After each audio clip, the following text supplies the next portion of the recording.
السلام عليكم ومرحبا بكم في قناة أجواء في المطبخ. كاين أنواع كثيرة من المسفوف في بلادنا. راح نقدم لكم مسفوف الفول للمبتدئات، راه في وقته. إليكم مقادير الوصفة: كيلو فول طري، رطل طعام متوسط،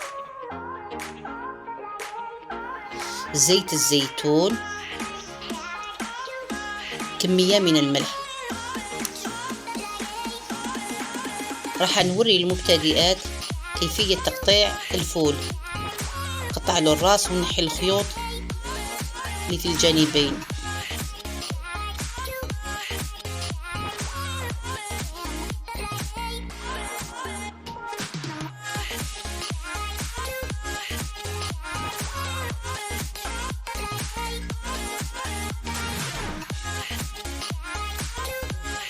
نحط الفول في كسكاس،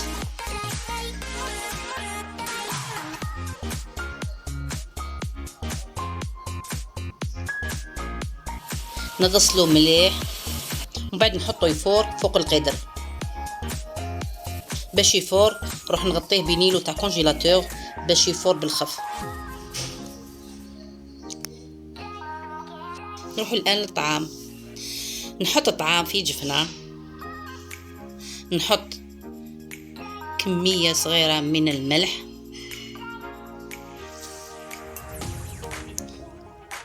ونزيد نحط ملعقتين كبيرتين من الزيت عادية،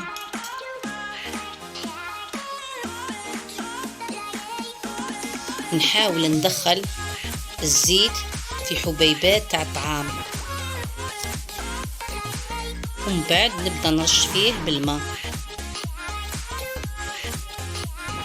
حوالي نصف كاس من الماء، ونخليه يشرب.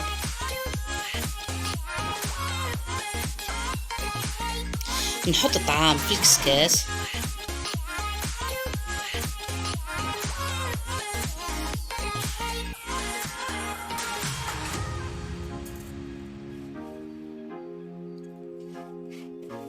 ومن بعد نحطه يفور للمرة الأولى.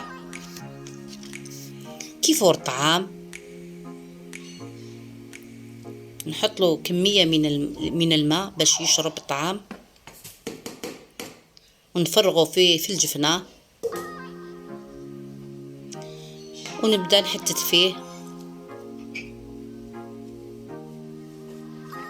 نبدأ نفتت فيه.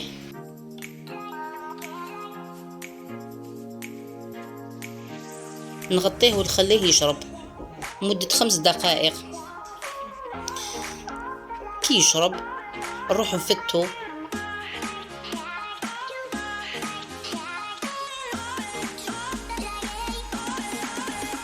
نفتو مليح، نعاود نفرغه في الكسكاس باش يفور للمرة الثانية.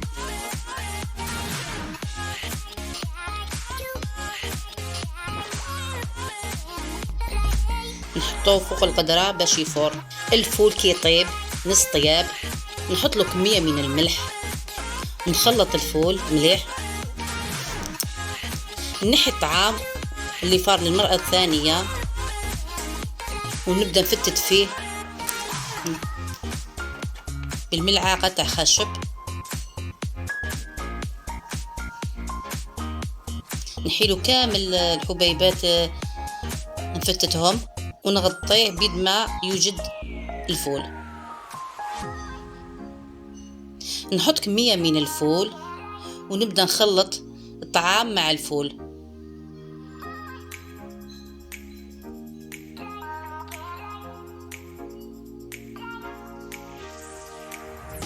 نحط له كمية من الزيت، زيت الزيتون،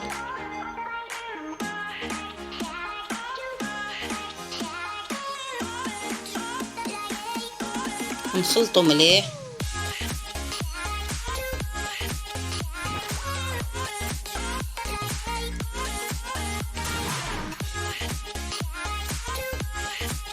راني كملت طعام مسفوف بالفول طري، نتمنى تجربوه لانه مفيد جدا وصحي.